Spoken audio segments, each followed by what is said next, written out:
today's topic is diagnostic test. देखो यहाँ पे भी आपको क्या दिख रहा है कि हमारे सामने एक डॉक्टर है, एक पेशेंट है और उसके साथ उसका कोई फैमिली मेंबर है जो उसे हॉस्पिटल लेके आया है। डॉक्टर के पास हम क्यों लेके जाते हैं कि डॉक्टर जो है मेन प्रॉब्लम को डायग्नोस कर सके। डायग्नोस्टिक टेस्ट एक very much resemble with the diagnose of a doctor. तो जैसे डॉक्टर फाइंड करता है कि आपके पेशेंट को क्या प्रॉब्लम है, ऐसे ही एज अ टीचर हम फाइंड करते हैं कि अगर बच्चे को किसी काइंड ऑफ डिफिकल्टी सामने आ रही है तो क्यों आ रही है। We are going to find out the reason of that problem. तो diagnostic test is resemble with the kind of test which a doctor perform. और यहाँ पे हमारे पास डॉक्टर से रिप्लेस हो जाएगा टीचर और वहां पेशेंट से रिप्लेस हो जाएंगे हमारे स्टूडेंट्स। आफ्टर टीचिंग हम अचीवमेंट टेस्ट लेते हैं बच्चों का, मतलब और अचीवमेंट टेस्ट की भी अगर मैं छोड़ दूं तो हम बच्चों का रिकैप जरूर करके देखते हैं एज अ टीचर। आपने लेसन प्लान में पढ़ा भी होगा what is the format of lesson plan, जिसके अंदर आप रिकैप करके जरूर देखते थे बच्चों का, रिकैप करके जरूर देखते थे आप बच्चों का। तो रिकैप में भी आपको पता चल जाता है एज अ टीचर कि आप सक्सेस हुए हो या एज अ टीचर नहीं हुए हो, बच्चों को वो कंटेंट समझ आया है या फिर नहीं आया है। तो डायग्नोस्टिक टेस्ट भी हमें क्या सजेस्ट करते हैं, डायग्नोस्टिक टेस्ट में आपको यही सजेशन मिलता है कि आपने जो भी कंटेंट अपने कक्ष में पढ़ाया है वो बच्चों को समझ आया है या नहीं आया है। चलो बाई चांस हम मान लेते हैं कि बच्चों को समझ नहीं आया, तो आपका क्या अगला स्टेप रहेगा, आपको बच्चों के प्रॉब्लम को डायग्नोस करना है एज अ टीचर। तो डायग्नोस्टिक टेस्ट में हम बच्चों की जो भी प्रॉब्लम है उसकी तह तक जाने की कोशिश करते हैं and after that we are going to find out the remedy. हम रेमेडी निकालते हैं। इससे क्या होता है, बच्चों की स्ट्रेंथ पता चल जाती है, वीकनेस पता चल जाती है और आपको जो भी असेसमेंट करनी है आप क्या कर लेते हो, एट अ टाइम आप अपनी असेसमेंट कर भी सकते हो। सो फिर इसमें डायग्नोस्टिक टेस्ट में क्या है, एज अ एडमिनिस्ट्रेटिव वर्क है जिसके अंदर आप मेनली वीकनेस को रिमूव करने की कोशिश करते हो। बच्चे में इनअटेंशन है, लैक ऑफ इंटरेस्ट है या कोई फिजिकल डिसएडवांटेजेस हैं। तो जैसे एक्शन रिसर्च में हमने कार्य किया था, एक्शन रिसर्च में हमने एक्शंस भी लिए थे। डायग्नोस्टिक टेस्ट में बस आप प्रॉब्लम फाइंड करने की कोशिश कर रहे हो और आफ्टर डायग्नोस्टिक टेस्ट हमें रेमेडियल टेस्ट भी परफॉर्म करना पड़ेगा। तो दोनों कोलैबोरेटिवली एक्शन रिसर्च की तरह कार्य करेंगे। सो मीनिंग की बात करूं तो डायग्नोस्टिक टेस्ट ऐसा इसीलिए डिजाइन किया गया है कि बच्चों की स्ट्रेंथ और वीकनेसेस का पता चल जाए। और मेनली तो वीकनेसेस, स्ट्रेंथ पे तो हमें कोई कार्य करने की जरूरत ही नहीं है। We just have to try to improve that strength of the student and are also. तो यहाँ पे क्या है, बच्चों के फेलियर को या उनके वीकनेसेस को जानने की जरूरत है और उनका ये भी देखना है कि जो भी आप चीजें कर रहे हो या बच्चों से जो ऑब्जर्व करना चाहते हो, बच्चों से की एक्सपेक्टेशन क्या है आफ्टर टीचिंग, कि आपने बहुत इफेक्टिवली बच्चों को पढ़ाया बट उसके बाद भी बच्चे को अगर कोई प्रॉब्लम रह गई है तो उसकी तह तक पहुंचने की कोशिश करना ही डायग्नोस्टिक टेस्ट है। डायग्नोस्टिक अप्लाइड कहाँ होती है, जहां पे एम्बिग्विटी है, आप you are feeling a fear और किसी डेंजर में हो, तब आपको डायग्नोस करने की जरूरत पड़ती है। जैसे ही हम डॉक्टर के पास जाते हैं, आपको कोई प्रॉब्लम होती है तभी आप मोस्ट ऑफ द टाइम तभी जाते हो। Regular checkups are also there. तो आप ये मत सोचना कि मैम आपको नहीं पता, रेगुलर चेकअप्स पे भी जाते हैं। आई नो जाते हैं but most of the time आप तब जाते हो जब आपको कोई भी प्रॉब्लम होती है, जैसे स्टमक पेन हो गया, हेडेक हो गया, और भी there are lot of reasons. But उसके लिए क्या है, आपको पहले डॉक्टर को डायग्नोस करना पड़ेगा कि डॉक्टर जो है उस रीजन तक पहुंच भी पा रहा है या नहीं पा रहा है, कि आपको वो एक्टिंग हो किस लिए रही है। तो ऐसे ही बच्चों की गलतियों को, फेलियर को रिमूव करना या उनको ढूंढना कि क्या रीजन है उसके पीछे का, वो डायग्नोस्टिक टेस्ट कहलाता है। कैरेक्टरिस्टिक्स क्या है, it help to find out the weakness and deficiency. बच्चों की वीकनेस और डेफिशिएंसी को फाइंड करता है। एम्फसाइज करता है आपकी लर्निंग और टीचिंग के मेन पॉइंट क्या थे एंड अडॉप्ट करता है कि आपने जो भी ऑब्जेक्टिव उद्देश्य निर्धारित किए थे वो आपने फाइंड आउट किए हैं या नहीं किए हैं। उसके बाद है क्वालिटी और क्वांटिटी, दोनों चीजें पता चलती है। मैं बात करूं क्वालिटी की तो आपको पता चल जाएगा कि बच्चे को कितना समझ आया, और क्वांटिटेटिवली मतलब ज्यादा ये क्वांटिटेटिव नहीं है और मोस्ट ऑफ द टाइम तो बिल्कुल ही नहीं है। हम यहाँ पे नंबर नहीं देना चाहते हैं बच्चे को, हम चाहते हैं कि बच्चे को असेस कर पाए। सो इट इज इफेक्टिवली, तो सो सॉरी फॉर दैट कि ये क्वालिटेटिव ही होता है, not quantitative. It is an effective tool, teachers के सामने एक इफेक्टिव टूल है जिससे आप डायग्नोस करने के बाद रेमेडियल टीचिंग दे दोगे तो आप बच्चे की समस्या का समाधान जड़ से कर सकते हो। और इसके बाद ट्यूटोरियल ग्रुप, पुअर स्टूडेंट है उनके लिए आप एक्स्ट्रा मेहनत कर सकते हो कि you can enhance the performance of that child. Next, diagnostic test no score is made for the correct answer only. Diagnostic test सिर्फ इसीलिए नहीं बनाया गया है कि आप करेक्ट आंसर तक पहुंच जाओ, इसलिए भी बनाया गया है कि आप उस प्रॉब्लम का, उस रॉन्ग आंसर का कॉज ढूंढ पाओ कि कार्य क्या था। नेक्स्ट आते हैं function of diagnostic test. First है classification. First function is classification. Student with different aptitude may be classified on the basis of diagnostic test. पहले आप क्लासिफाई करोगे, वर्गीकरण करोगे कि किस एप्टीट्यूड पे आपको बच्चों को असेस करना है। स्टूडेंट फॉर वेरियस वोकेशन, जो अलग अलग वोकेशन है वो टेस्ट किए जाएंगे। इंटेलेक्चुअल लेवल बच्चों का पता चलेगा और वैरायटी पता चलेगी कि बच्चों को कितने एक्सटेंट तक समझ आ रहा है। नेक्स्ट जो आपका कार्य है assessment for specific abilities. Abnormality कि बच्चे को किसी प्रकार की असामान्यता है, हम सिर्फ उसके लिए कर रहे हैं। दूसरा है लेवल ऑफ डिप्रेशन, मतलब यहाँ पे एकेडमिक आप बहुत अच्छे जा रहे हो पर बच्चे की कोई पर्सनल रीजन है, स्पेसिफिक वन, जिसकी वजह से बच्चा समझ नहीं पा रहा है। थर्ड आता है हमारा रेमेडियन। रेमेडियन का मतलब यहाँ पे आप एक स्पेशल एफर्ट करोगे कि you are going to remove that problem और उस प्रॉब्लम को एक्चुअली खत्म करने की कोशिश करेंगे। तो रेमेडियल स्टेप में क्या करेंगे, आप वीकनेसेस को फाइंड कर लोगे और वीकनेसेस को फाइंड करने के लिए ऐसा डाटा कलेक्ट करोगे, अरेंज करोगे कि जिनसे आप उस प्रॉब्लम की तह तक पहुंच पाए। जैसे एक पेशेंट की क्लिनिकल ट्रीटमेंट होती है, उसे दवाइयां दी जाती है, ऐसे ही हमें बच्चों को रेमेडी प्रोवाइड करनी है कि बच्चे अपनी समस्या से छुटकारा पा सके। नेक्स्ट आते हैं हमारे डायग्नोस्टिक टेस्ट के प्रकार। तो जो निदानात्मक हमारे परीक्षण है, निदान का मतलब ये होता है किसी चीज से रिमूव करना, किसी चीज को हटा देना। प्रकार क्या है, फर्स्ट हमारा एजुकेशनल। एजुकेशनल किसके लिए है, क्लास में ग्रेड में बच्चे को कोई भी प्रॉब्लम आ रही है, मतलब totally it is related with your academic, कि आपकी पढ़ाई से शिक्षा से संबंधित है। दूसरा होता है हमारे डायग्नोस्टिक। डायग्नोस्टिक में आपको सबको ही पता है आई थिंक कि हमें डॉक्टर के पास जाना होता है, डॉक्टर हमें डायग्नोस करता है, that one is clinical diagnostic test. So first one is the educational diagnostic test and the second one is clinical, जिसके अंदर आप as a patient, as a person doctor के पास जाते हो और उनसे वो प्रॉब्लम को फाइंड करते हैं। नेक्स्ट आते हैं हमारे मेथड ऑफ डायग्नोसिस। किस चीज से कर सकते हो, सबसे पहले आप एज अ टीचर बच्चों को ऑब्जर्व करो। ऑब्जर्व इन द टर्म, बहुत सारी चीजें हमें तभी समझ आ जाती हैं जब हम बच्चों को समझ कर रहे होते हैं। तो डायग्नोस्टिक करने से पहले हमें प्रोग्नोस्टिक करना होता है। प्रोग्नोस्टिक का मतलब क्या होता है, किसी की समस्या को ढूंढना, मतलब किसी की कॉज को ढूंढने से पहले समस्या को ढूंढना कि समस्या क्या है, तो प्रोग्नोस्टिक करना है। प्रोग्नोस्टिक का मतलब पूर्व अनुमान लगा लेना है। देन इसके बाद अपनी क्लास अपने स्टूडेंट के साथ एडमिनिस्टर करने की कोशिश करनी, मतलब कुछ कार्य दे दो, उसके बाद ऑब्जर्व कर सकते हैं। And there are subjective method also, कि हम बच्चे के बारे में बहुत ज्यादा इंफॉर्मेशन गेन कर सकते हैं व्हेन वी आर ऑब्जर्विंग, जब हम अवलोकन कर रहे हैं। दूसरा है testing method, clinical test also there, psychological जिसमें एप्टीट्यूड टेस्ट वगैरह आ जाएंगे, इंटेलिजेंट इन्वेंटरी आ जाएंगी। एजुकेशनल मेथड, एजुकेशनल में सिंपल आप ओरल क्वेश्चंस भी पूछ सकते हो, रिटन क्वेश्चंस भी पूछ सकते हैं। सो टीचर्स को अपनी स्किल के अकॉर्डिंग और बच्चे की प्रॉब्लम के अकॉर्डिंगली उसकी रेमेडी को फाइंड करने के लिए, उसके कॉज को फाइंड आउट करने के लिए स्टेप्स उठाने पड़ेंगे। देन आते हैं हमारे डायग्नोस्टिक टेस्ट। अब देखो यहाँ पे मैं एक ऑर्डर बता रही हूँ कि आपको कैसे करना है। सबसे पहले तो आप डिफिकल्टी ऑर्डर, पहले आपने प्रॉब्लम, प्रोग्नोस्टिक में आपने प्रॉब्लम तो खोज ली है, पहला स्टेप ये भी बोल सकते हो आप कि we have to find out the problem of the child. Second, कितनी डिफिकल्टी है उस प्रॉब्लम की वजह से।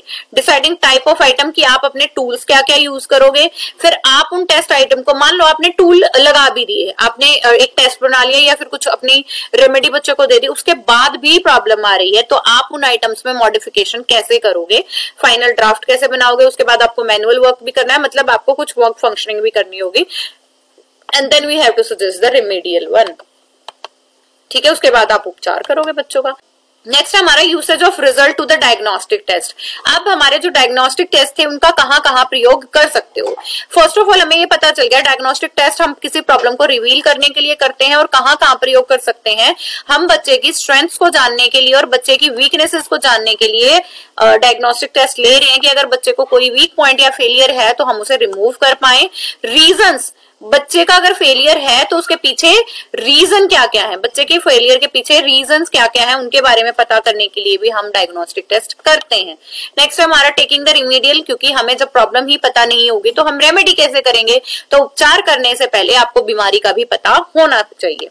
नेक्स्ट आते हैं हमारे इम्प्रूविंग द करिकुलम, हमारे जो पाठ्यचर्या है उसको इम्प्रूव करने के लिए, क्योंकि जरूरी नहीं है कि हर बार टीचर की गलती हो या स्टूडेंट की गलती हो सकता है कि आपका कंटेंट ही ऐसा हो कि बच्चे की समझ ही ना आए। मान लो अभी मैं sine theta cos theta trigonometry में क्लास 4th को पढ़ाने लग जाऊं तो वी ऑल नो कि बच्चों को बहुत डिफिकल्टी होगी समझने में, तो हो सकता है कि करिकुलम में भी कोई ऐसी चीजें जो बच्चे को समझ ना आ रही हो। सो ये हमारे यूसेज थे किसके, डायग्नोस्टिक टेस्ट के। हम जानेंगे अचीवमेंट टेस्ट होते क्या है, कैरेक्टरिस्टिक्स क्या है and how we can made the achievement test as a teacher. So achievement test क्या होता है, देखो नाम से आपको क्या समझ आ रहा होगा, आपको एक वर्ड जरूर समझ आ रहा होगा, अचीव करना किसी चीज को। तो अचीवमेंट टेस्ट या उपलब्धि परीक्षण एक प्रकार का टेस्ट है जब आप ये जानना चाहते हो कि आपके बच्चों को कोई चीजें कितनी समझ आई हैं, आपने जो गिवन पीरियड ऑफ टाइम में बच्चों को पढ़ाया है उसका बच्चों ने कुछ उपलब्ध भी किया है या नहीं किया है। So we are going to or assess the aspect of intellectual aspect of the learner. So we can say that achievement test is a kind of a test in which we are going to assess the students intellectual level. So achievement test में आपके पास क्या हो सकता है, we have the different kind of achievement test. हमारे पास oral test भी हो सकते हैं और written test भी हो सकते हैं।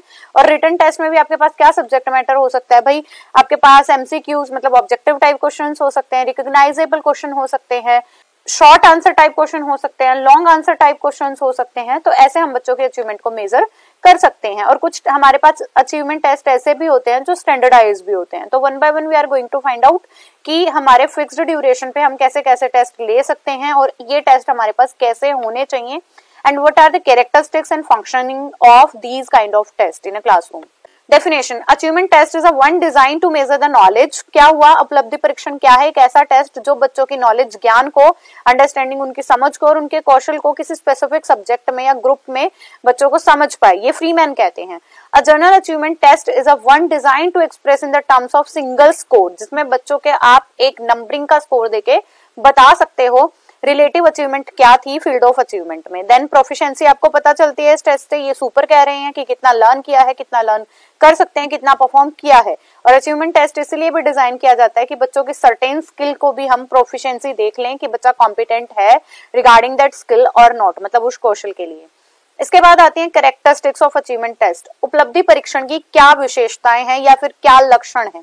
Achievement test is a tool और डिवाइस, मतलब ये हमारे पास एक प्रकार की क्या है, टूल है, उपकरण है या एक प्रकार की डिवाइस, युक्ति है जिससे हम बच्चे की अचीवमेंट उपलब्धि को प्राप्त कर सकते हैं। It is a controlling process for teaching and learning activity, एक प्रकार का कंट्रोलिंग प्रोसेस है, मतलब शिक्षण और अधिगम को नियंत्रित करने वाली प्रक्रिया है। मान लो कोई टीचर पढ़ा के चला गया और किसी मतलब उनके एचओडीज को, प्रिंसिपल को यही नहीं पता चल रहा कि बच्चे अचीवमेंट कितनी कर रहे हैं, तो कोई भी टीचर कैसा भी पढ़ा सकता है, इवन ना भी पढ़ाए तो चल जाएगा वो, क्योंकि we don't not have any kind of parameter जिसपे हम मेजर कर पाए। It help in ascertaining the quantity and quality of the learning, बच्चों ने कितना याद किया है और कैसी क्वालिटी रही है, मतलब हम गुण भी देख सकते हैं उसके और मात्रा भी देख सकते हैं हम उस क्वालिटी की, विशेषता की। ठीक है, नेक्स्ट है it measures the present ability of the individual concern, मतलब कि जो व्यक्ति है उसकी क्षमता ये है कि उसे समझ आया नहीं समझ आया। It provides feedback both to the teacher and the student, बच्चों को भी और टीचर को भी फीडबैक देगा ये। It measures cognitive as well as non cognitive outcome of education, और ये शिक्षा के संज्ञान और गैर संज्ञान परिणाम को भी मेजर करेगा।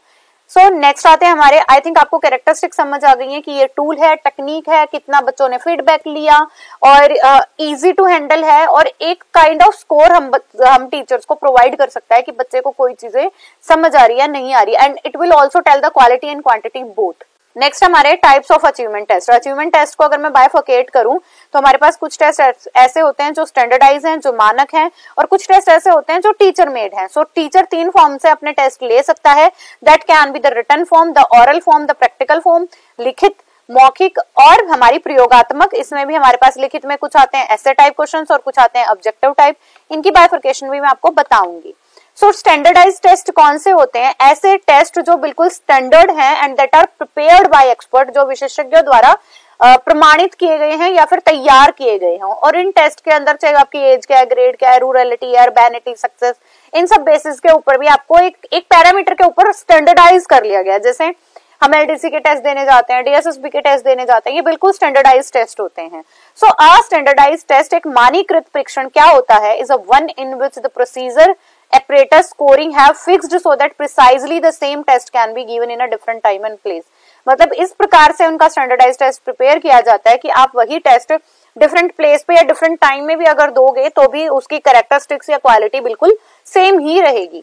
नेक्स्ट हमारे पास टीचर मेड टेस्ट, टीचर के द्वारा बनाई गई, तो वो test which is prepared by the teacher, जो अध्यापकों या शिक्षक के द्वारा निर्मित किए गए हों, वो हमारे टीचर मेड टेस्ट कहलाते हैं। ये टेस्ट टीचर्स के द्वारा प्रिपेयर किए जाते हैं, ऑब्वियस, और टीचर्स इसलिए प्रिपेयर करते हैं कि बच्चों ने उनके पढ़ाए गए समझाए गए कंटेंट से कितनी नॉलेज को गेन किया है, ग्रास्प किया है। ये मतलब डिफरेंट टाइप के हो सकते हैं, मैंने अभी आपको बताया 3 मुख्य प्रकार, लिखित, मौखिक और प्रायोगिक, मतलब ऑरल, रिटन एंड कौन सा प्रैक्टिकल एबिलिटी को मेजर करने के लिए। And these are more reliable, क्योंकि एज अ टीचर हम सबको पता है कि हमारे बच्चों का स्टैंडर्ड क्या है और बच्चों की नॉलेज कितनी है, तो हम उसके अनुसार हम अपने टेस्ट भी मॉडिफाई और फ्लेक्सिबल कर सकते हैं। नेक्स्ट आता है प्रिपरेशन ऑफ अचीवमेंट टेस्ट। अगर आप प्रिपरेशन करोगे तो आपके पास क्या हो, सबसे पहले मतलब मेन 3 चीजें ना आपको हमें सबको याद रखनी है। फर्स्ट मेन थिंग है आपकी कि जब भी आप प्रिपेयर करोगे तो आप अपना ऑब्जेक्टिव डिसाइड करोगे। दूसरा आप डिसाइड करोगे कि क्या लर्निंग एक्सपीरियंसेस, मतलब आपके क्या कंटेंट रहेंगे और किस प्रकार का टेस्ट आप बच्चों के सामने देने वाले हो। तीसरा आप याद रखोगे इवैल्यूएशन, मूल्यांकन कैसे करोगे, तभी आपके स्टेप जो टेस्ट है एक अच्छा टेस्ट बन पाएगा। सो क्या स्टेप है, द कंटेंट, जो कंटेंट आपको देना है उसका ध्यान रखोगे, मतलब जो भी आपका प्रिस्क्राइब्ड सिलेबस है या शेड्यूल है उसके बारे में ध्यान रखेंगे। टेस्ट आइटम कैसे फाइनलाइज करोगे कि आपको डिफिकल्टी कैसे रखनी है, किस कॉन्सेप्ट से कितने मार्क्स का पेपर देना है, क्या रेंज ऑफ सब्जेक्ट मैटर रहेगी। आउटलाइन द ऑब्जेक्टिव, ऑब्जेक्टिव कौन कौन से objective, knowledge, understanding, comprehension, application और स्किल बेसिस, हम ये ऑब्जेक्टिव उनकी वेटेज के अकॉर्डिंगली प्रोवाइड कर सकते हैं। आउटलाइन द कंटेंट वेटेज की ये वाला चैप्टर 5 नंबर का आएगा, ये वाला चैप्टर 10 नंबर का आएगा, इस चैप्टर में आप 2 मार्क्स के क्वेश्चन मिलेंगे आपको। क्वेश्चन वैसे ही फॉर्मुलेट करने हैं, प्री प्लान कर लेना है फॉर्मेट। सबसे पहले फॉर्मेट प्री प्लान करोगे कि वैरायटी ऑफ क्वेश्चंस क्या रहेगी, आप एमसीक्यू डालोगे, उसके पहले इंस्ट्रक्शंस आपकी कुछ होती हैं वो रहेगा, टाइम कितना दोगे, आप मैक्सिमम मार्क्स बच्चे कितने गेन कर सकते हैं और कौन सी कक्षा के लिए है, मार्किंग स्कीम बनाओगे। ठीक है, तो ये एक टेस्ट का एक सैंपल क्राइटेरिया है। मान लो होल नंबर चैप्टर है, ठीक है, मार्क 1 नंबर के कितने क्वेश्चन है हमारे पास, 2 नंबर का कोई क्वेश्चन नहीं है, 3 नंबर के कितने क्वेश्चन है, 1, तो मतलब 2 + 3 हुआ है अब तक। 4 नंबर का 1 क्वेश्चन है और हाफ, मतलब 2 + 3 + 4 + 2 विच मीन्स 5 4 9 और 2 11 मार्क्स होल नंबर को गए हैं। नेक्स्ट आता है नोइंग द नंबर, 1 नंबर का 1 क्वेश्चन, 2 नंबर का 1 क्वेश्चन, 1 + 2, 3 नंबर का भी 1 क्वेश्चन प्लस 4 नंबर का 1 क्वेश्चन और उसका आधा, तो ये हमारे पास कितने हो गए, 12 मार्क्स। ऐसे ही प्लेइंग विद नंबर, मतलब अलग अलग यहाँ पे मैंने कंटेंट या चैप्टर्स लिखे हुए हैं कि टोटल 90 नंबर का आपका पेपर आएगा और ये बाइफर्केशन आएगी, तो आपको ये चीजें ध्यान रखनी पड़ेगी। नेक्स्ट है हमारा a few popular achievement test. कुछ अचीवमेंट टेस्ट की बात कर लेते हैं। फर्स्ट टेस्ट है हमारा, किसने दिया था, वेशलर इंडिविजुअल अचीवमेंट टेस्ट, वेशलर ने दिया था। ये क्या था, ये वेशलर जो टेस्ट था ये 2nd एडिशन था, वेशलर वेट के नाम से 2nd, and S is the academic achievement. Academic achievement की बात कर रहे हैं मेनली इन्होंने ना, मैं आपको मोटी मोटी चीजें बताऊं तो 4 चीजों को मेजर करने के लिए इन्होंने बनाया था। चारों स्किल हमारी कौन कौन सी, reading, writing, listening and arithmetic, इन सब के लिए। जैसे रीडिंग में बात करूं तो इन्होंने ऑरल दे लिए थे, राइमिंग दे ली थी, पोएम रिसाइटेशन दे ली थी। रिटन की बात करूं तो डिफरेंट काइंड ऑफ क्वेश्चंस आ गए थे, और अगर लिसनिंग की बात करूं तो वहां पे बच्चा कितना अच्छे से सुन पा रहा है और फिर वैसे ही कैसे प्रोनाउंस कर पा रहा है। और अर्थमेटिक्स में हमने डिफरेंट काइंड ऑफ क्या दिए थे, मैथमेटिक्स के सम दिए थे वेशलर्स इंडिविजुअल टेस्ट में। ठीक है, 4 बेसिक स्किल थी, reading, math, writing and oral language, और इन्हीं के अकॉर्डिंगली उन्होंने अपना स्केल प्रिपेयर किया था। हमें ज्यादा इन डेप्थ जाने की जरूरत नहीं है, और if you are watching this video in the first year section तो आपको ये बिल्कुल भी याद करने की जरूरत नहीं है। आप सिर्फ अचीवमेंट टेस्ट पे फोकस करो, आपको ये दोनों स्टैंडर्डाइज्ड टेस्ट नहीं याद करने हैं। नेक्स्ट है Peabody individual achievement test. Peabody individual achievement test में भी 4 चीजों पे ही बात की थी। देखो एक चीज और बता दूं मैं आपको, ये जो वाला टेस्ट था ये हमारा किसके लिए था, एज ऑफ 5 to 22 ईयर्स के लिए, मतलब 12th ग्रेड के लिए चल जाएगा। किससे लेकर, छोटे लेवल से लेकर हमारी 12th क्लास के लेवल।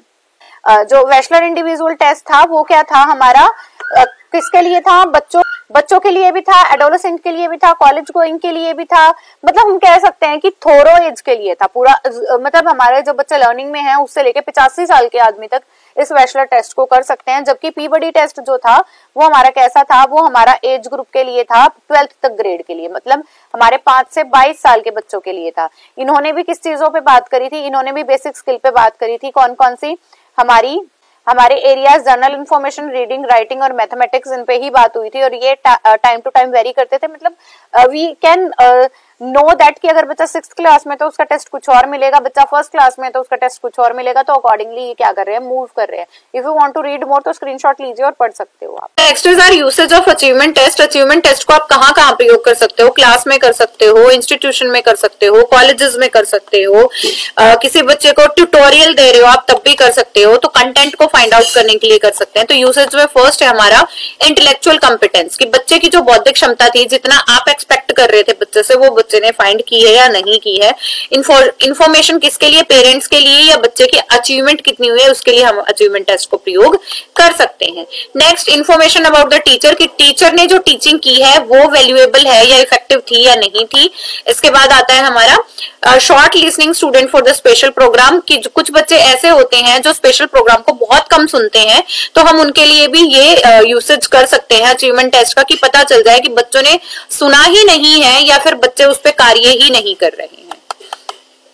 फिफ्थ है मिसलेनियस रिक्वायरमेंट। मिसलेनियस रिक्वायरमेंट की आपको असेसिंग टूल्स बनाने हैं, आपको अपना रिजल्ट दिखाना है, आपको अपनी खुद की अचीवमेंट दिखानी है, आपको अपनी आपको अपने प्रोफेशनल एथिक्स या फिर प्रोफेशन में अपग्रेड करना है, अपलिफ्टमेंट के लिए चाहिए, या बच्चे की आप बच्चे की पर्सनल रिक्वायरमेंट को फुल कर रहे हो, तो वो हमारी मिसलेनियस रिक्वायरमेंट के अंदर आ जाएंगी। ये हमारे अचीवमेंट टेस्ट है। सबसे पहले मैंने आपको अचीवमेंट टेस्ट में क्या बताया कि हमारे एक ऐसे टेस्ट होते हैं जो बच्चों की अचीवमेंट को रिकॉर्ड करने के लिए बनाए जाते हैं, आपके लर्निंग लेवल को देखने के लिए, एकेडमिक स्किल्स को ऑब्जर्व करने के लिए, और बच्चों को कितनी नॉलेज है रिगार्डिंग दैट कंटेंट, उसके लिए जो भी आप टेस्ट प्रिपेयर करते हो वो आपका अचीवमेंट टेस्ट कहलाता है।